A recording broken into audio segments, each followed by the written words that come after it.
Bueno, vamos entonces ahora de- a volver al Nuevo Testamento, después de haber estado cavilando ahí sobre este Dios que es santo, por lo tanto está alejado, está escondido, ¿sí? Justamente ya adelantamos un poquito de un jueves dentro de un mes, ¿no? Pero también es este Dios misericordioso que se manifiesta de su amor, en su amor, ¿no? Y vamos a volver, ¿no? Porque antes de llegar de meternos con el Antiguo Testamento, estuvimos bastante tiempo dedicándonos a la cristología, inclusive antes de estos encuentros que estamos grabando, ¿no?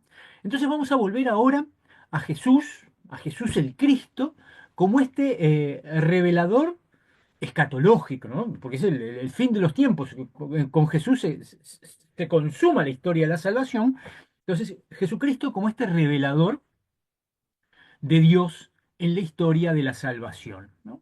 Y más o menos haciendo así un repasito, pero súper rápido y veloz, vimos, por un lado, que Jesús de Nazaret es quien nos revela a Dios como Padre e instaura el reino de Dios en la historia, ¿no? O sea, el reino de Dios que se hace presente, el reino de Dios se ha acercado, ¿no? ¿Se acuerdan de hace un par de domingos atrás, ¿no? Cuando manda a los 72, ¿no? Que hay que anunciar el reino de Dios ya es una cosa presente, ¿no? Y esto es básicamente el tema de los evangelios sinópticos. También vimos que este Jesús de Nazaret, crucificado y resucitado, es el unigénito enviado del Padre, ¿no? Esto es importante, es el unigénito de Dios y claramente que este es el tema juanino y el tema de Pablo también, ¿no?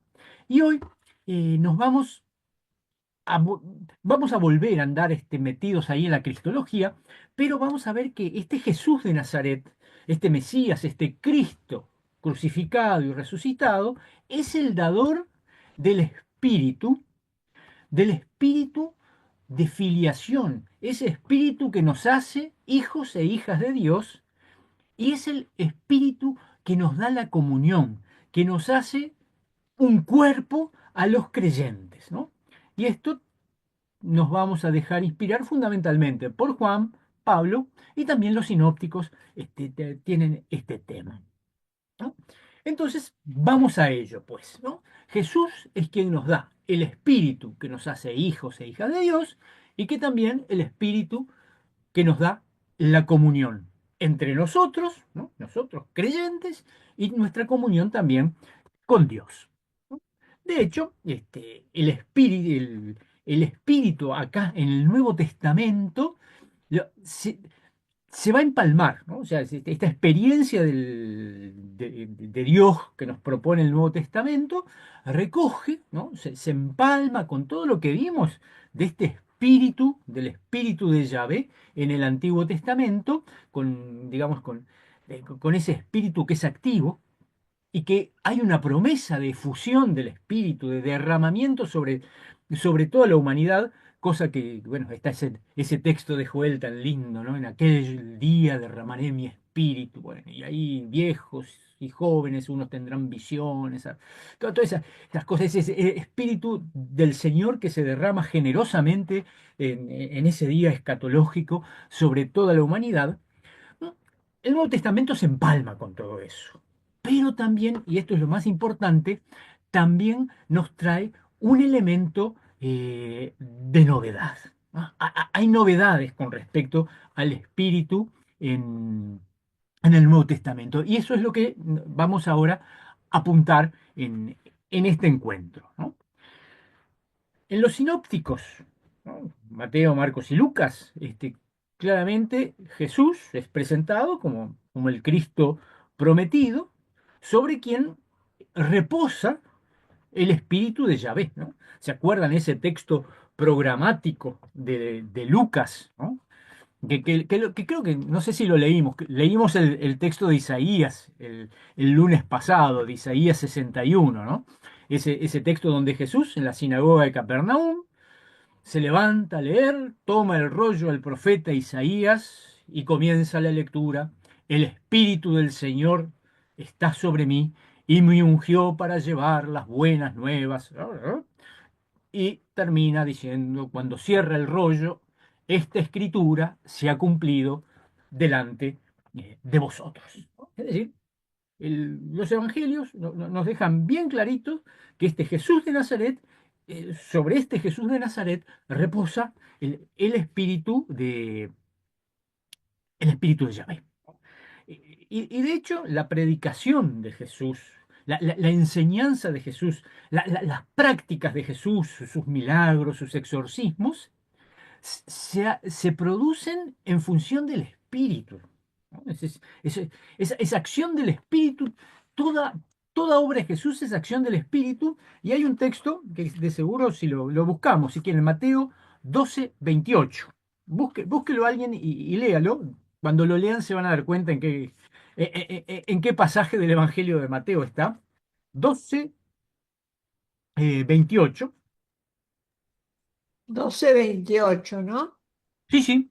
Pero sí expulsó a los demonios con el poder del Espíritu de Dios. Quiere decir que el reino de Dios ha llegado a ustedes. No, esto está en el contexto de eso que lo acusan, bueno, que las Biblias, por lo menos la Reina Valera, se acuerdan que titula blasfemia contra el Espíritu Santo, ¿no? Cuando le atribuyen que la obra de Jesús la hace por el poder de Belcebú, príncipe de los demonios.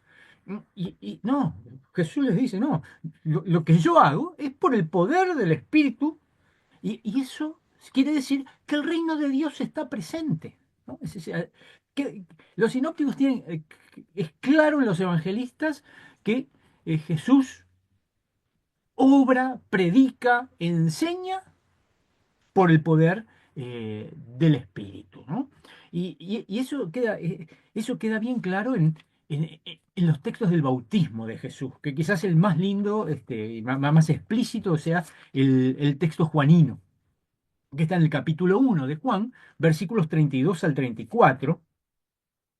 Juan 1, 32 al 34, si alguien lo encuentra rápidamente, le damos una miradita.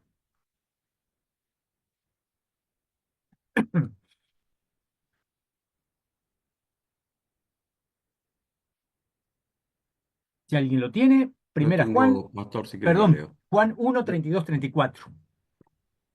¿Lo leo? Por favor, por favor. Y Juan dio testimonio diciendo, he visto al Espíritu que bajaba como una paloma del cielo y se quedaba sobre él. Y yo no le conocía, pero el que me envió, perdón.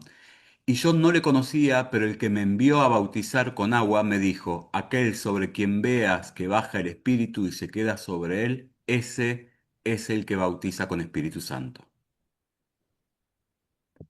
Y yo le vi y he dado testimonio de que ese es el Hijo de Dios, dice, dice el Bautista, ¿no? Es decir, eh, el, el Espíritu cualifica a Jesús en esta misión, y, y esta misión es bautizar con el Espíritu Santo. Es decir, la obra de Jesús es el bautismo del Espíritu. O sea, Jesús viene a bautizarnos con este Espíritu, a derramar el Espíritu de Dios sobre toda la humanidad, ¿no? Y esto va a aparecer mucho, mucho en Juan. Hay algunos pasajes que me parecen bonitos y aleccionadores sobre este tema, que les pido que los buscan. Alguien que busque Juan 3:34, y ya se van a dar cuenta de dónde son. Juan 4, del 10 al 14, y Juan 7, del 7:38, ¿no? Juan 3:34, si alguien lo tiene.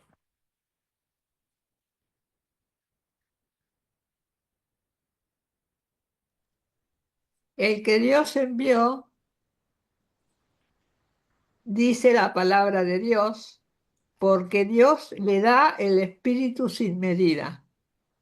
Sí, Jesús habla la palabra de Dios porque tiene el Espíritu de Dios. Pero vamos a ver este otro, 7:38, si alguien lo buscó.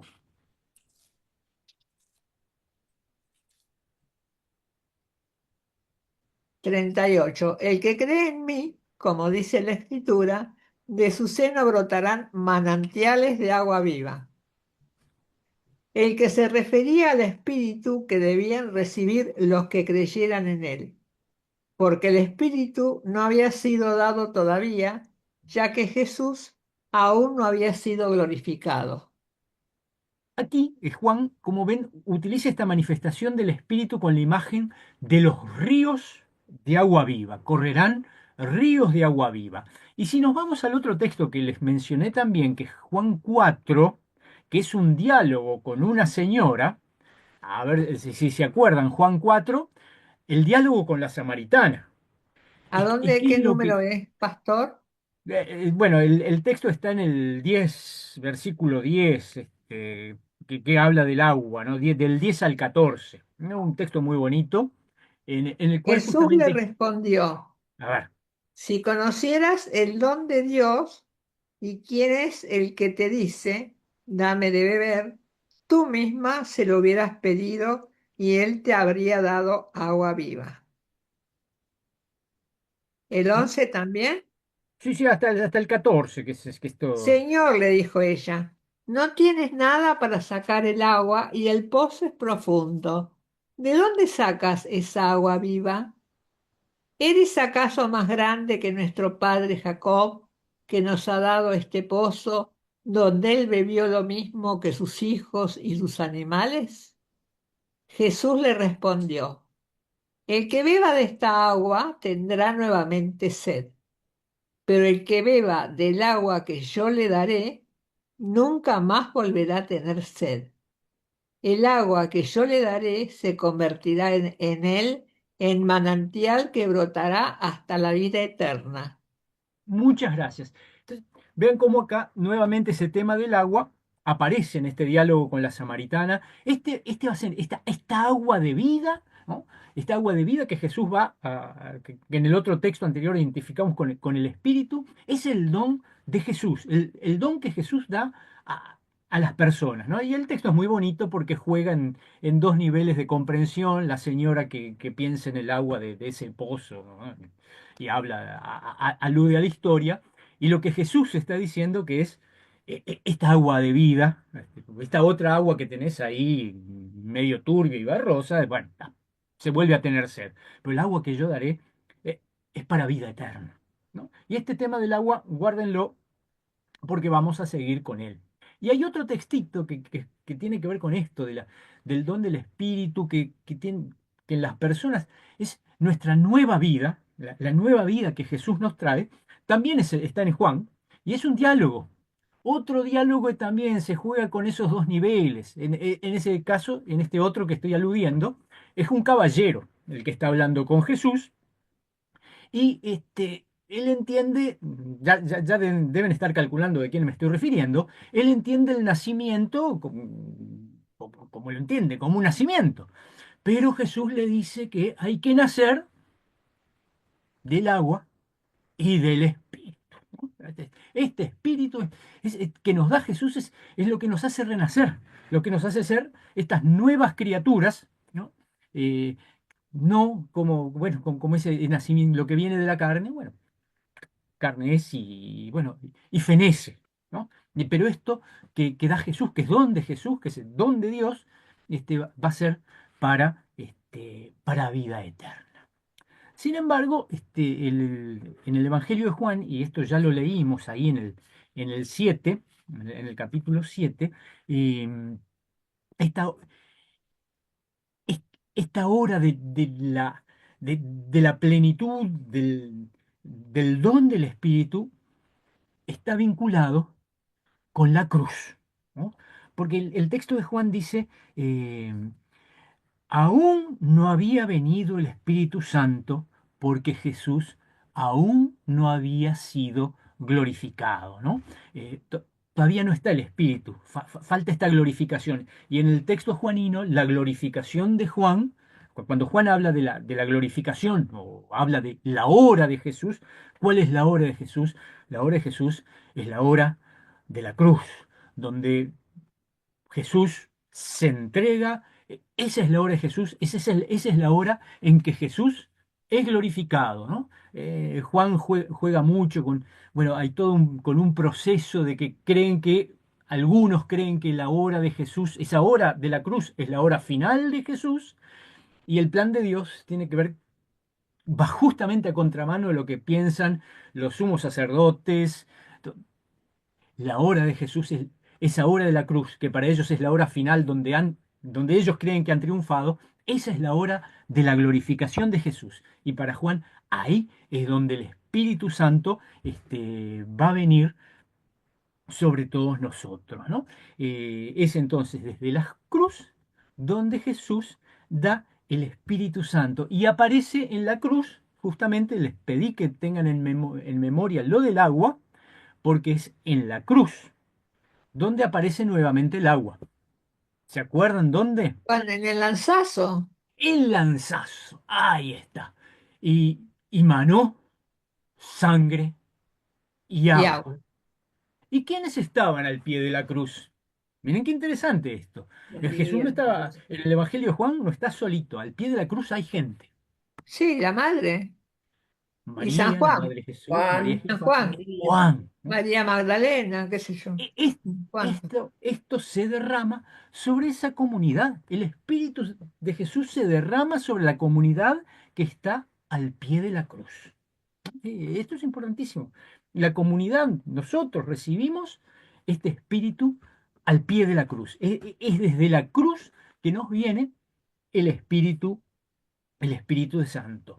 Y esto después, un poquito, bueno, eso es, la pasión es el 19, ¿no? Ya va, la muerte de Jesús es el 19, pero un poquito más adelante, esto va a quedar confirmado en las apariciones del resucitado, ¿no? Eh, que lo leímos este año, este texto, 2021, pasa a ustedes como me envió el Padre, así también yo los envío, ¿no? Esa misión de Jesús ahora pasa a la comunidad que ha recibido ese don del Espíritu Santo, ¿no? O sea, en la mirada juanina está claro que el Cristo crucificado, resucitado, es el dador del Espíritu Santo.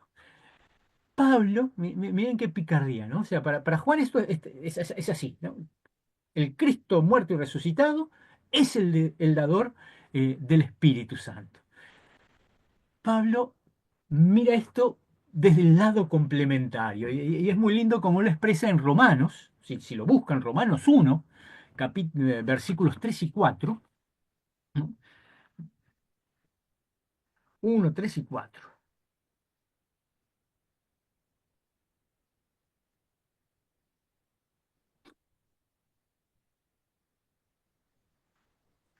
Romanos 1. 3 y 4. Sí, sí, sí. Yo lo leo. Va adelante, por favor.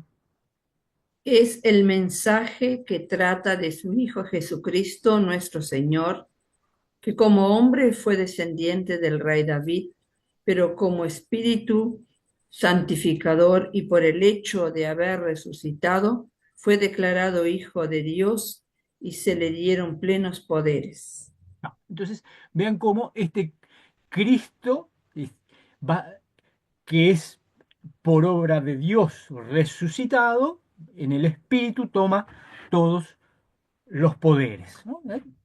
Pablo va a dar una mirada complementaria a esto de que Juan, el resucitado, es el dador del Espíritu Santo, ¿no? Entonces, en el Nuevo Testamento nos, nos queda claro que, que en el acontecimiento pascual, ¿no? En este acontecimiento de la Pascua, el Espíritu juega un rol fundamental, ¿no? Eh, es en esa hora, en esa mirada juanina, la hora, esa hora de la Pascua, la hora de la cruz, donde el Padre eh, da al Hijo, nos ofrece al Hijo en toda su plenitud. Y que por otro lado, el Cristo resucitado después va a ser el que dé, ¿no? El Espíritu Santo a toda la humanidad, ¿no? Y bueno, como ese Espíritu se ha derramado sobre toda la humanidad, ese espíritu que viene de la cruz, ese Cristo resucitado, que da el espíritu, la iglesia, eh, por lo tanto, es la receptora y de hecho, este, quienes hablan de la iglesia, que son el libro de Hechos, el epistolario de Pablo, la vida, nos califican que la vida de la iglesia es una vida en el espíritu. Eso es la vida de la iglesia. La vida de la iglesia es vida en el espíritu, ¿no? Para el libro de Hechos de los Apóstoles, ¿no? El espíritu es el principio de la salvación, ¿no? Con eso va a arrancar, ¿no? Con- con la narración de Pentecostés. El, el espíritu, principio de salvación. Y arranca con el Pentecostés, el texto lo hemos leído, no, hace unos domingos atrás, no, varios domingos atrás, porque Pentecostés cayó en principios de junio este año, si mal no recuerdo. Este, desde esa perspectiva, justamente de Joel, del derramamiento del Espíritu, ¿no? En la narrativa de Pentecostés, ahí el capítulo 2 de Hechos de los Apóstoles, se nos habla de, por un lado, esa efusión, ese derramamiento del Espíritu sobre toda la gente, y por otro lado, de la reunificación de la humanidad, ¿no? Esto que es la contracara, el anverso de Babel, ¿no? O sea, derramamiento y comunión, ¿no? Efusión del Espíritu y comunión de la humanidad. Y lo que es más interesante de todo, que esto, el tener el Espíritu, impulsa, es el impulso que tenemos para dar testimonio de Jesús, ¿no? Pero recibiréis poder cuando haya venido sobre vosotros el Espíritu Santo, y me seréis testigos en Jerusalén, en toda Judea, en Samaria y hasta lo último de la tierra, ¿no? Eso es las palabras, esto está bien al principio, 1:8 de Hechos de los Apóstoles, que digamos es el relato de la ascensión que está en Hechos, que es un poquito distinto al con el que termina el, el Evangelio, ¿no? Así que entonces tenemos en la mirada de Hechos el Espíritu, principio de salvación, que se derrama y que reunifica, ¿no? Pablo, en sus cartas, nos va a presentar al Espíritu, lo va a describir como un principio, miren, de, de- de amor y de comunión. Amor y comunión son las cosas eh, que Pablo va a enfatizar, que ese amor y esa comunión va a ser lo que vincule a los seres humanos en Cristo, tanto con el Padre como entre sí la humanidad.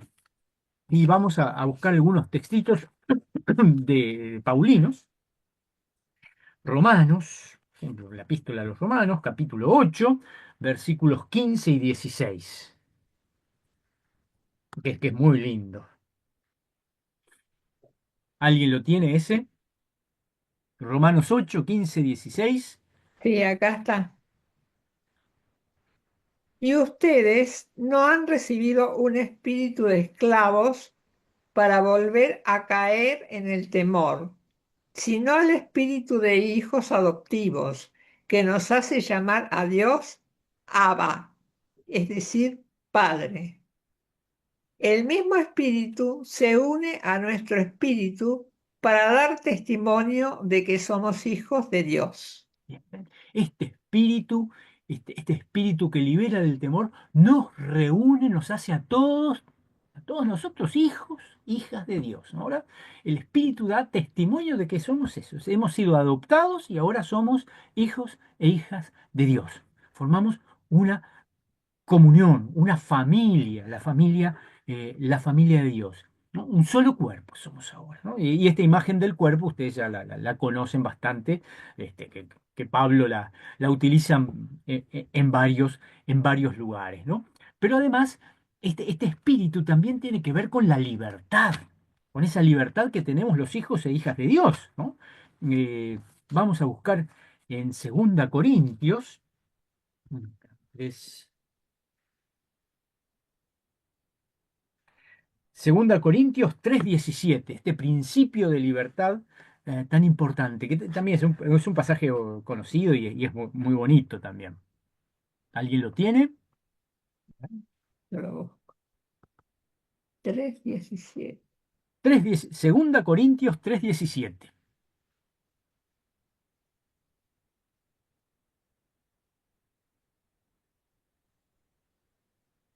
Sí, Porque el Señor es sí, el porque el Espíritu. Señor es el Espíritu. Y donde está el Espíritu del Señor, allí está la libertad. Allí hay libertad, ¿no? Este espíritu es un principio de libertad, pero también lo es de amor, como dice Pablo, ¿no? Porque el amor de Dios ha sido derramado en nuestros corazones por el Espíritu Santo que nos fue dado, ¿no? Un espíritu de libertad y un espíritu de amor. Y es a través de esta libertad y de este amor que se va a ir edificando la comunidad, ¿no? La comunidad se construye a través de esto, porque ahora somos, por ese espíritu de adopción, hijos e hijas de Dios, ¿no? Pero todavía hay, el, el Nuevo Testamento todavía nos tiene algo más con el Espíritu Santo, ¿no? Eh, el Nuevo Testamento habla bastante del Espíritu, eh, y hay muchos textos, en realidad, si uno los lee, el espíritu está mentado como un principio de una fuerza, el dinamismo de la acción del Padre en el Hijo, ¿no? Pero vamos ahora a dedicarnos a otros textos que hablan del Espíritu Santo en forma más personal, ¿no? Y acá ya vamos a dar un pasito más, un- un- vamos a avanzar un poquito en nuestra mirada sobre quién es Dios, ¿no? Este espíritu que en algunos lados parece simplemente una fuerza de Dios, un poder de Dios, otros textos lo van a calificar como una persona y van a describir sus características, ¿no? Este, eh, este espíritu, por ejemplo, es un espíritu del conocimiento, que inclusive escruta hasta eso así dice Pablo, hasta lo más íntimo de Dios, ¿no? Si alguien quiere buscar Primera Corintios capítulo 2 versículo 10, ¿no? Este espíritu,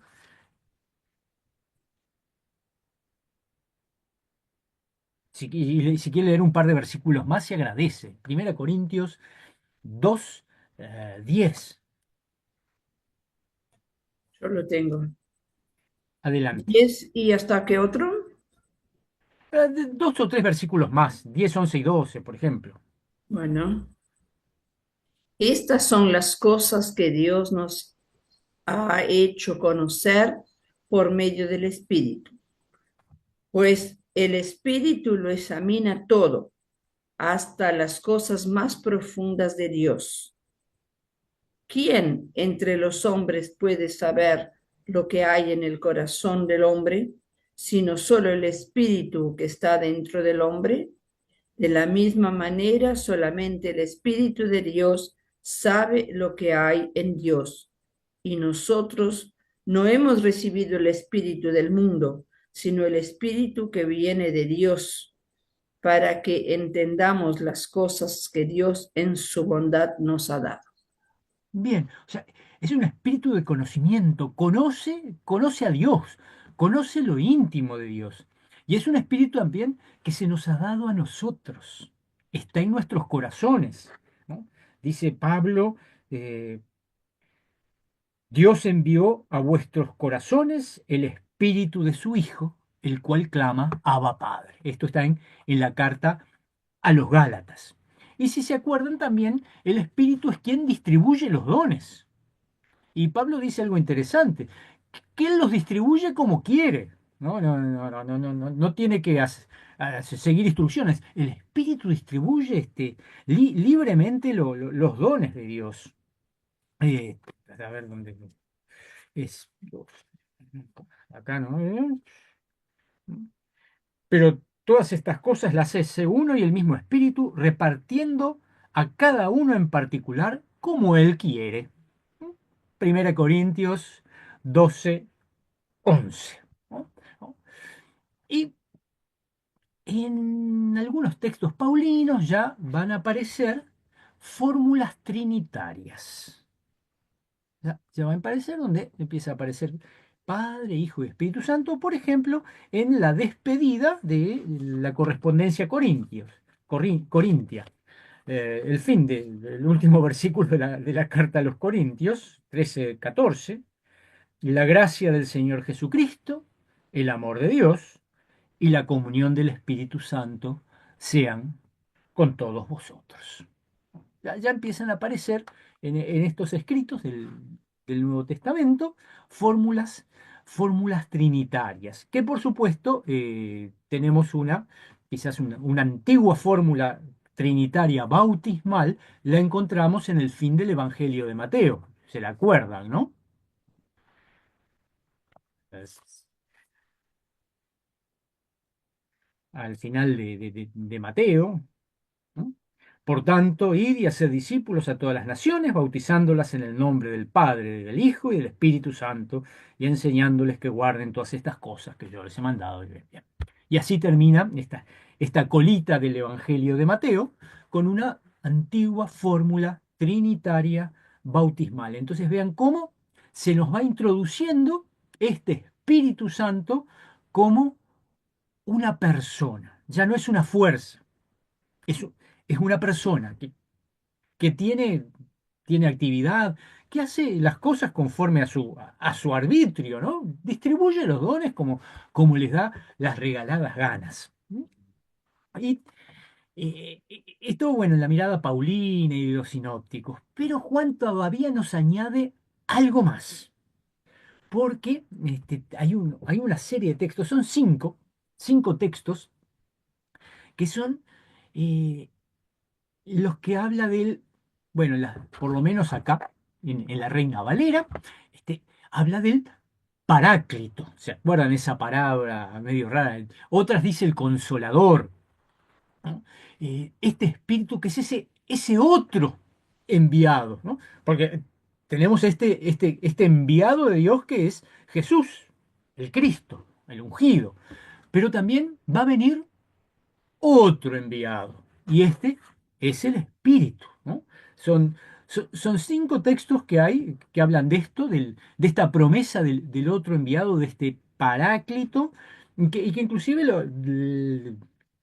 lo califica de alguna manera. Por ejemplo, ¿se acuerdan? Estos textos también los hemos leído últimamente. Bueno, digo últimamente, digo en este año litúrgico, ¿no? A veces mis cosas últimas no son tan recientes, pero por ejemplo, eh, uno de estos textos está en el capítulo 14, en el versículo 16. Y yo rogaré al Padre y os dará otro consolador para que esté con vosotros para siempre, el Espíritu de verdad, al cual el mundo no puede recibir. ¿No? Este espíritu, este otro, es el Espíritu de verdad, ¿no? Y que además nos va a guiar a toda verdad, lo dice más adelante, en el 16:3, ¿no? Creo que sí, es el 16 de acá.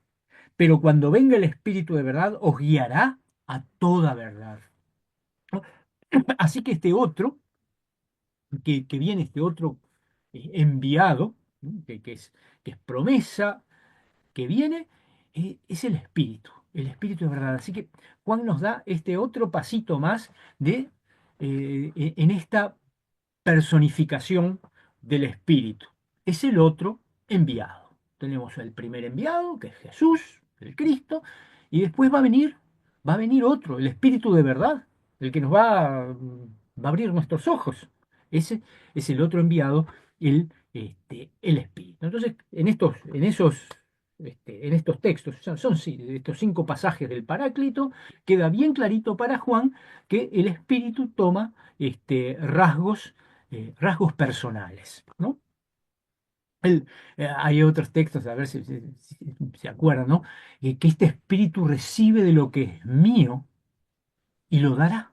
¿No? Y empieza a jugar Juan con la vinculación entre el espíritu del Hijo y el Padre y estas cosas, ¿no? Eh, em, en el, Más adelante, ¿no? El espíritu que lo presenta Juan de esta manera como el otro que viene, también en el discurso de Jesús de la última cena, bueno, en el discurso sí, de la última cena, este espíritu es el principio de unidad. Es el principio de unidad y lo califica como Dios mismo, ¿no? Este, bueno, todo esto que vimos, que está en el Nuevo Testamento, nos deja claro que la mirada sobre el espíritu del Nuevo Testamento es muy rico todo lo que dice el Nuevo Testamento, pero eso sí, tiene un problema, no es orgánico. Estas son cosas que están desparramadas y salpicadas por el texto del Espíritu Santo, como vimos, ¿no? Los sinópticos, hechos, la correspondencia paulina, Juan, nos van salpicando distintas cositas sobre el espíritu. Este espíritu que termina, acabamos de ver que está personificado como una persona, ¿no? Entonces, para seguir deslizándonos, para llegar hasta el misterio de la Trinidad, que es lo que nos va a ocupar ahora a continuación, o en el próximo encuentro, eh, vamos a ver cómo Jesús, que nos muestra el rostro de Dios, el rostro de Dios, este Dios se va a manifestar de esta manera como Padre, como Hijo y como Espíritu, ¿no? De hecho, que ya lo que vimos, el Dios misericordioso, que es santo, que es principio y fin de todas las cosas, que es el que Jesús nos revela, ¿no? Eh, que es este hijo que muerto y resucitado, que muere y resucita, y también se manifiesta en este Espíritu Santo, que es fuente de vida y que santifica, ¿no? Y entonces la pregunta que aparece en los textos más tardíos del Nuevo Testamento es, bueno, pues ¿quién es el Dios de Jesús? Ese Dios que Jesús anuncia, ¿no? ¿Quién es? ¿No? ¿Y qué relación hay entre este Padre, entre este Hijo y entre este Espíritu Santo? ¿No? Y esta perspectiva trinitaria que aparece en estos textos más tardíos, aparece sobre todo en Juan, en la primera carta de Juan, que es la que vamos a ver, ¿no? Que son de finales del siglo I, lo sumo de comienzos del siglo II, ¿no? Trabajan mucho la relación, básicamente la relación entre padre e hijo, ¿no? Esa es la más tratada en Juan, ¿no? Ustedes sin duda deben recordar todos esos textos en que el padre y yo uno somos, ¿no? Todos estos textos, ¿no? Pero esta relación, ¿no? El padre siempre se va a plantear como origen de vida de quien viene todo el que da, y este hijo, en esos textos juaninos, este hijo que recibe y devuelve al Padre este don recibido, ¿no? Entonces se genera un, una circularidad entre el Padre y el Hijo en los textos juaninos, ¿no? Porque Jesús, el Cristo, es la imagen de Dios, ¿no? El que me ha visto a mí, ha visto al Padre, el resplandor del Padre, ¿no? Y en todos los textos juaninos tenemos una relación de unidad, por un lado, ¿no?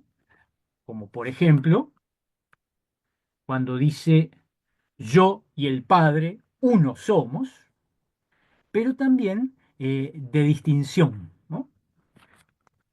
Donde, digamos, textos que son más dialógicos. Por ejemplo, todo lo que tiene el Padre es mío, por eso dije que tomará de lo mío y os lo hará saber. O, por ejemplo, ahora han conocido que todas las cosas que me has dado proceden de ti, ¿no? O sea, una relación de unidad entre padre e hijo, yo y el padre uno somos, pero también una distinción, ¿no? Donde hay dones que circulan entre padre e hijo. Y en esta relación hay una cosita, ¿no? La gloria que me diste, yo les he dado para que sean uno, así como nosotros somos uno, ¿no? También esta unidad entre padre e hijo es la unidad de la comunidad, del cuerpo de Cristo, de la iglesia, ¿no? Para que ustedes también sean uno, ¿no? O sea, esta esencia de Dios, de unidad, también se traslada hacia la comunidad de Dios. Y este Dios misericordioso, este Dios que, como decíamos, la misericordia de Dios es esta autorrevelación de Dios, de ese Dios escondido, se muestra, se muestra como amor, ¿no? Ese nombre que Dios revela a Moisés como Yahvé, ¿no? Yo soy el fundamento del ser. Ahora en el Nuevo Testamento, vamos a encontrarlo en la primera carta de Juan, va a haber un nombre nuevo, ¿no? Este Dios, ¿no? La primera carta de Juan va a decir, este Dios es ágape, este Dios es amor, ¿no? O sea, Dios manifestándose como, como amor, ¿no? Porque Dios es Primera Juan, si quieren eso lo buscamos, Primera Juan 4, capítulo 4, el que no ama no ha conocido a Dios, porque Dios es amor, ¿no? Y nosotros hemos conocido y creído el amor que Dios tiene para con nosotros. Dios es amor y el que permanece en amor permanece en Dios y Dios en él, ¿no? Así tenemos esta revelación de este Dios santo, de este Dios misericordioso. Ahora se nos revela como, como amor. Y con todas estas cosas el Nuevo Testamento nos abre la puerta justamente a este tema, que es el que queremos encarar, que es el tema de la Santísima Trinidad, ¿no? Del Padre por el Espíritu Santo tenemos la encarnación del Hijo, quien entrega el Espíritu. ¿Se acuerdan el- las palabras, lo último? Y entregó el Espíritu, dice en la muerte de Jesús, entrega el Espíritu y vuelve al Padre, ¿no? Entonces, esta autorrevelación de Dios que implica, esto es importante, implica un despojamiento, ¿no? El término griego es kenosis, un despojamiento, que es lo que habla el himno ese de Filipenses, capítulo 2, ¿no? Este que no estimó en ser Dios y descendió hasta muerte y muerte de cruz y que Dios después lo exaltó, ¿no? Y esta autorrevelación de Dios es una revelación de Dios como amor y una revelación de Dios como Trinidad. Y quisiera, para terminar, que leamos un texto que me parece muy ilustrativo de, de esta dinámica trinitaria de Dios, que lo encontramos en Lucas, en el capítulo 2, ¿ah? A ver, no, perdón, en Lucas 1. Acá está, Lucas 1, 26, eh, 26 al 38. Si alguien tiene ganas de leerlo, Lucas 1, del 26 al 38.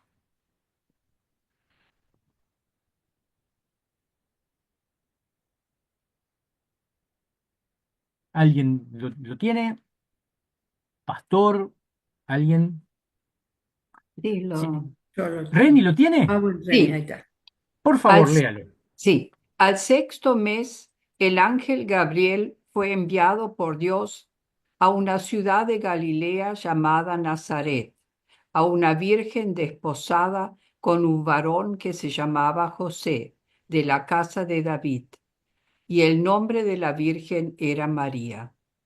Entrando el ángel a donde ella estaba, dijo: Salve, muy favorecida, el Señor es contigo, bendita tú entre las mujeres.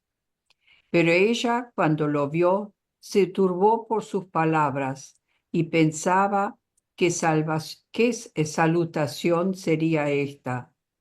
Entonces el ángel le dijo: María, no temas, porque has hallado gracia delante de Dios. Concebirás en tu vientre y darás a luz un hijo, y llamarás su nombre Jesús.